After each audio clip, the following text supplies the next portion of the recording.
Good morning. నేను జ్యోత్స్న. మాజీ CM Gajwel MLA KCR అసెంబ్లీకి రాకపోవడంపై హైకోర్టులో పిల్ దాఖలైంది.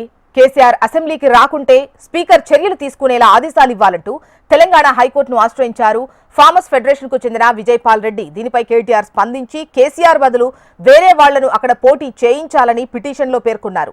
ప్రతిపక్ష నేతగా కేసీఆర్ అసెంబ్లీలో ప్రజల కోసం పోరాటం చేయాలని, కానీ అసెంబ్లీకే రాకుంటే అనర్హుడిగా ప్రకటించాలని పిటిషన్లో తెలిపారు. ప్రస్తుతం ఈ పిటిషన్ రిజిస్ట్రీ పరిశీలనలో ఉంది. ఇక మరిన్ని డీటెయిల్స్ మనకు అమరేందర్ రెడ్డి అందిస్తారు. అమర్.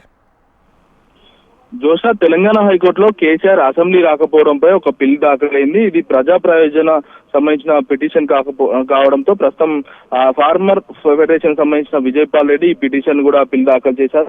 ఈ పిల్ సంబంధించి ప్రస్తుతం తెలంగాణ హైకోర్టులో రిజిస్ట్రీలో పెండింగ్ లో ఉంది. ఎందుకంటే పిటిషన్ ని స్వీకరించాలా లేదా ఇది న్యాయపడదా కాదా అనేది మరికాసేపట్లో క్లారిటీ అయితే రానుంది. అయితే పిల్ దాఖలు చేసిన విజయపాల్ రెడ్డి మొదటి నుంచి కూడా అంటే కేసీఆర్ మాజీ సీఎం గా ఉన్న సమయంలో గతంలో హాజరయ్యారు. కానీ ప్రస్తుతం ఎమ్మెల్యేగా ఉన్న సమయంలో గజ్వేల్ శాసనసభ్యుడు కావడం, అతను ప్రాంత అభివృద్ధి కోసమైనా తప్పనిసరిగా అసెంబ్లీకి హాజరు కావాలి, కానీ అసెంబ్లీకి హాజరు కాకపోవడాన్ని పూర్తిగా ఖండిస్తా ఉన్నారు. స్థానిక ప్రజలు కూడా మండిపడుతున్న నేపథ్యంలో ప్రస్తుతం విజయపాల్ రెడ్డి అయితే పిటిషన్ దాఖలు చేశారు. కేసీఆర్ అసెంబ్లీకి రాకుంటే స్పీకర్ కు చర్యలు తీసుకునేలా ఆదేశాలు ఇవ్వని కూడా పిటిషనర్ కూడా కోరారు. కాబట్టి ఇది హైకోర్టు ఏదైతే వాళ్ళ పరిధి ఉందా లేదా అన్న కోణంలో ప్రస్తుతం అయితే రిజిస్ట్రీ అనుమతి ఇచ్చిన తర్వాతే ఈ కోర్టు హీరింగ్ అయితే వస్తుంది. ప్రస్తుతానికి అయితే అంటే కేసీఆర్ దీనిపై స్పందించారు. అయితే కేసీఆర్ బదులు వేరే వాళ్ళని కూడా అక్కడ పోటీ చేయించాలని పిటిషన్ అయితే కోరారు. అయితే ప్రతిపక్ష నేతగా ఉన్నటువంటి కేసీఆర్ అసెంబ్లీలో ప్రజల కోసం పోరాటం చేయాలి, కానీ అసెంబ్లీకి రాకుండా అనర్హుడుగా ప్రకటించాలనేది ప్రస్తుతం పిటిషన్ లో పేర్కొన్నారు. మరి ఈ పిటిషన్ పైన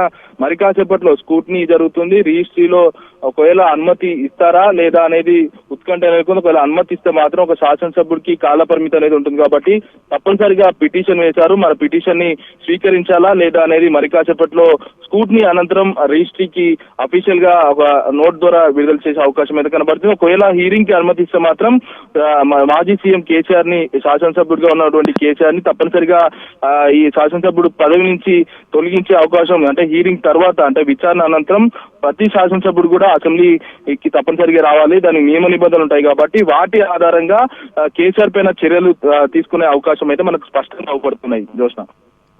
రైట్ అమరేందర్ రెడ్డి.